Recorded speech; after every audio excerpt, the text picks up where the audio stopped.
ना जाने किस रूप में आकर नारायण मिल जाए। हरिद्वार में गंगा किनारे साधु बनकर बैठे एक सिपाही को जो देखता वह आश्चर्यचकित हो जाता कि कुछ समय पहले तक लोगों पर अत्याचार करने वाला, रिश्वत लेने वाला और भगवान में जरा भी विश्वास नहीं रखने वाला एक घोर नास्तिक पुलिस का सिपाही क्यों सब कुछ छोड़ छाड़ कर साधु बन गया। आखिर एक दिन एक सज्जन ने उनसे पूछ ही लिया, आप किस तरह के सिपाही हैं? सिपाहियों के हाथ में तो भाला होता है, आपके हाथ में माला है, आप किसका नाम जप रहे हैं? यह साधु सिपाही के रूप में जितनी कड़क आवाज में बोलता था, आज साधु रूप में उतने ही विनम्र स्वर में बोला, भगवान विष्णु का मंत्र। और यह मंत्र आपको किसने दिया? कौन है आपके गुरु? मेरी पत्नी है मेरी गुरु। सामने वाले व्यक्ति ने उपहास उड़ाते हुए कहा, वाह, यह भी बड़ा अजीब जोड़ा बना। सिपाही बन गया भक्त और स्त्री बन गई उसकी गुरु। डाकू रत्नाकर महर्षि वाल्मीकि बन जाते हैं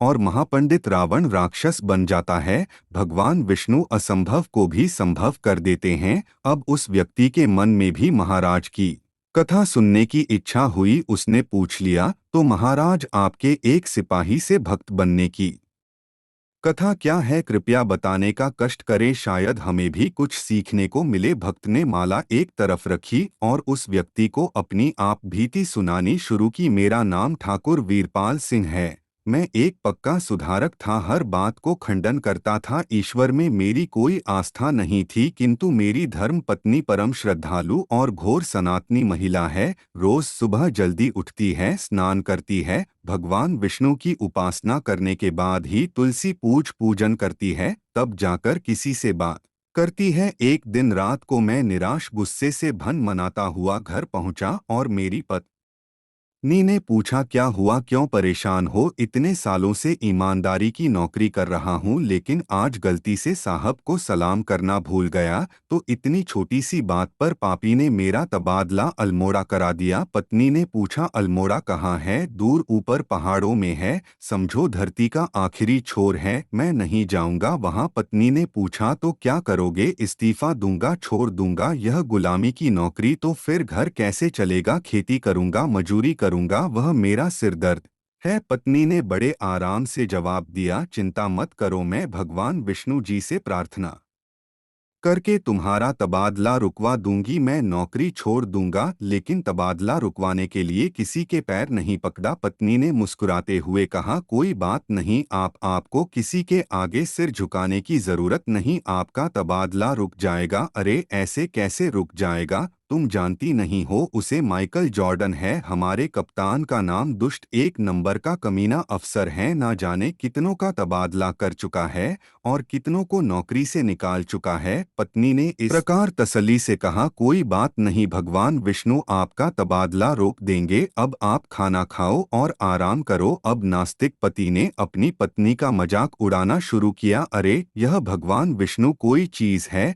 क्या? कोई आदमी है क्या? यह ब्रह्मा विष्णु महेश सब बकवास है। पोंगा पंडितों ने इस दुनिया में बेवकूफ बनाने के लिए उल्टे सीधे नाम रखे हैं। यह भगवान वगन कुछ नहीं होता, यह भगवान विष्णु कोई चीज नहीं है। अगर इस दुनिया में कोई परमात्मा है भी तो वह निराकार ही है। पति की ऐसी निष्ठुर बातों से पत्नी भी बिल्कुल भी विचलित नहीं हुई। उसने बहुत ही शांत भाव से जवाब दिया, वही साकार भी हैं और वही निराकार भी है। वही ब्रह्मा बनकर इस सृष्टि को रचते हैं, विष्णु बनकर उसका पालन करते हैं और शंकर बनकर उसका विनाश करते हैं। फालतू की बकवास मत करो। अगर ब्रह्मा विष्णु महेश कोई होंगे भी तो अब तक तो बूढ़े होकर के वैसे भी मर चुके होंगे। पता नहीं कितनी सदियों से तो इनका नाम सुनते आ रहे हैं। पत्नी ने फिर बड़े शांत भाव से जवाब दिया, वे अजर और अमर अविनाशी हैं। वे ना कभी जन्म लेते हैं, ना कभी बूढ़े होते हैं,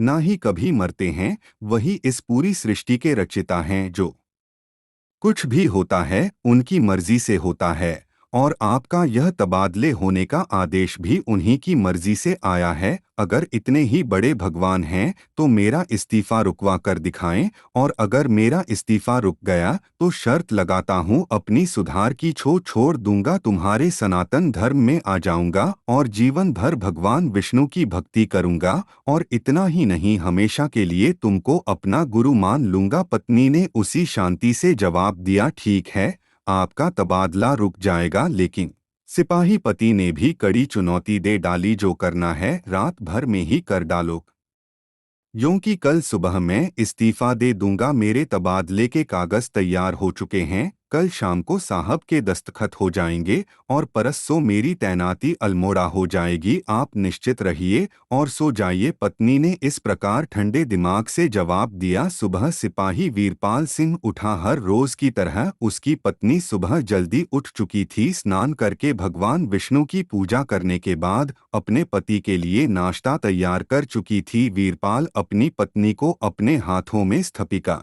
कागज दिखाते हुए उपवास करते हुए बोला, यह रहा मेरा स्थपिका का कागज, जो मैं सीधे जाकर के कप्तान के हाथ में थमा दूंगा। उम्मीद है आपके भगवान विष्णु अपना काम कर ही चुके होंगे। पत्नी ने शांत भाव से कहा, आप निश्चिंत होकर जाइए और अपना काम करिए, सब ईश्वर की इच्छा है। वह नाश्ता करने बैठे ही थे कि उनकी पत्नी के राज पुरोहित और ज्योतिषी पंडित दीनदयाल शर्मा जी भी वहां उस वक्त आ पहुंचे। उन्हें देखकर सिपाही ने धीमी आवाज में ताना मारा, यह लो एक और आ गए। पोंगा पंडित अंधविश्वासी कहीं के ग्रह नक्षत्र की बात करके राहु केतु का डर दिखाकर लोगों से पैसे ठने को घूमते रहते हैं, पूरी दुनिया में गंध फैला रखी है। पत्नी ने अनसुना किया और सीधे जाकर पंडित जी के चरण स्पर्श करके कहा, आइए पंडित जी, बिल्कुल सही समय पर आए हैं। नाश्ते का वक्त है, नाश्ता कीजिए, फिर बातें होती रहेंगी। नहीं, मैं जरा जल्दी में हूँ। मैं तो सिर्फ यह कहने आया था कि कल कलेक्टर साहब के मुंह से इनके तबादले की चर्चा सुनी तो पता करने आया था कि क्या यह सच है,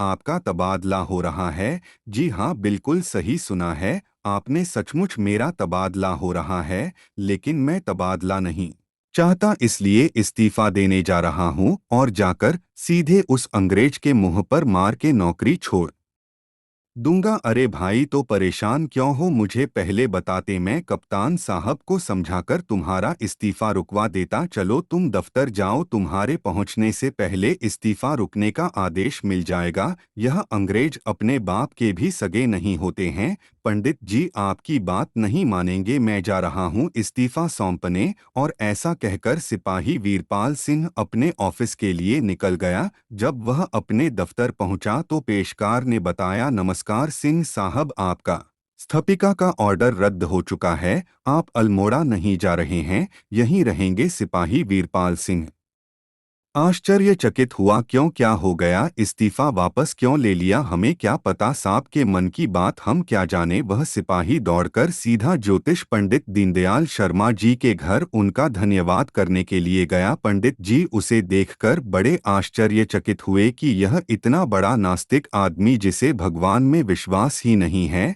जिसे मेरी ज्योतिषी विद्या झूठी लगती है, आज मेरे घर में क्या करने आ गया। वीरपाल सिंह छूटते ही बोला, आपका बहुत बहुत धन्यवाद पंडित जी, मेरा तबादला रुकवाने के लिए, वरना मैं तो इस्तीफा देने ही वाला था। पंडित दीनदयाल शर्मा जी चौंके, तबादला, कैसा तबादला, कौन सा इस्तीफा, मैंने कोई तबादला नहीं रुकवाया, मुझे तो कुछ पता ही नहीं। अब सिपाही वीरपाल सिंह को आश्चर्य हुआ, क्या बात कर रहे हैं पंडित जी, आज सुबह आप आए तो थे हमारे घर, आपने ही तो कहा था कि तबादला रुकवा दूंगा, क्या बात कर रहे हैं। सिपाही जी भांग पी कर आए हैं क्या, मैं तो पिछले 15 दिन से आगरे गया था, अभी आधा घंटा पहले ही तो आया हूँ। वीरपाल सिंह के आश्चर्य का ठिकाना ही ना रहा, आप सच कह रहे हैं पंडित दीनदयाल शर्मा जानते थे कि यह नास्तिक आदमी है और आसानी से विश्वास नहीं करेगा, इसलिए कुछ नाराज होते हुए बोले, जब से पंडिताई शुरू की है मान्यवर, तब से हमने कभी झूठ नहीं बोला, हमें ईश्वर से प्रेम भी है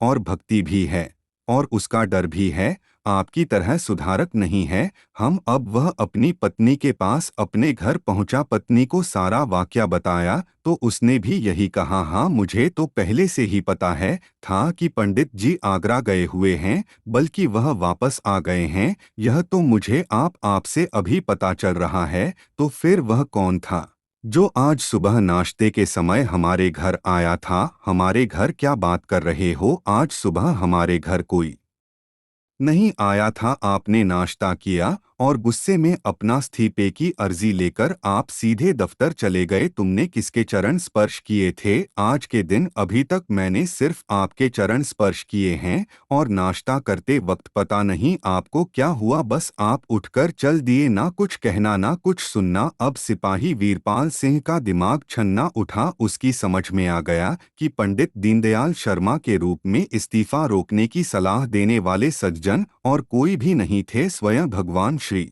नारायण विष्णु ही थे। वह पागल जैसा हो गया, अपना सिर धुने लगा, अपनी पत्नी के पैरों पर गिरकर उससे क्षमा मांगकर उसे अपने गुरु के रूप में स्वीकार कर लिया और कभी हरिद्वार, कभी बद्रीनाथ, कभी केदारनाथ तो कभी प्रयागराज जैसे तीर्थ स्थानों में निकल पड़ा। भगवान के दर्शन को ना जाने किस रूप में फिर नारायण मिल जाए। दोस्तों, आज की यह कहानी आपको कैसी लगी कमेंट करके ज़रूर बताएं और वीडियो को लाइक शेयर करें। हमारे चैनल को सब्सक्राइब करना बिल्कुल ना भूलें। धन्यवाद।